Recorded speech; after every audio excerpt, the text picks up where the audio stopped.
C'est depuis juillet 2025 que le Cameroun n'a pas conclu un nouveau programme économique et financier avec le Fonds monétaire international. La pause s'imposait au gouvernement camerounais pour bien scruter les différentes revues de l'accord précédent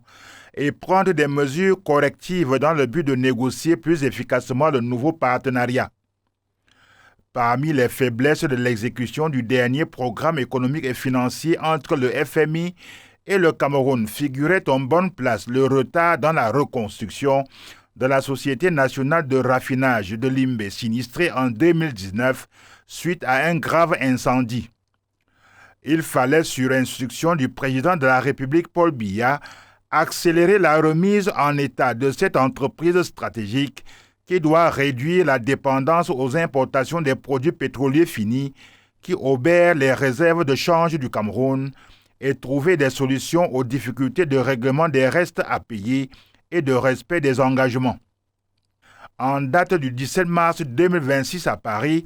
au cours de la réunion des ministres de l'économie et des finances ainsi que des gouverneurs de banque centrale, le Cameroun et ses pairs de la CEMAC ont pris l'engagement de renouer le partenariat avec le FMI pour accéder aux financements bilatéraux et multilatéraux, assurer la soutenabilité des finances publiques et consolider les avoirs en devises des États.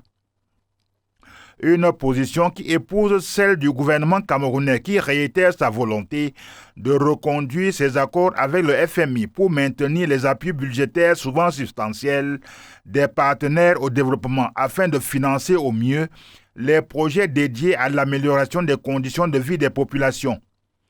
Ces appuis en faveur du Cameroun ont atteint par exemple 2600 milliards de francs CFA entre 2017 et 2025, pas moins. Comme à l'accoutumée, le président de la République du Cameroun, Paul Biya, contrôle bien la progression de ce dossier qui lui tient à cœur et n'hésitera pas à se déterminer en temps opportun.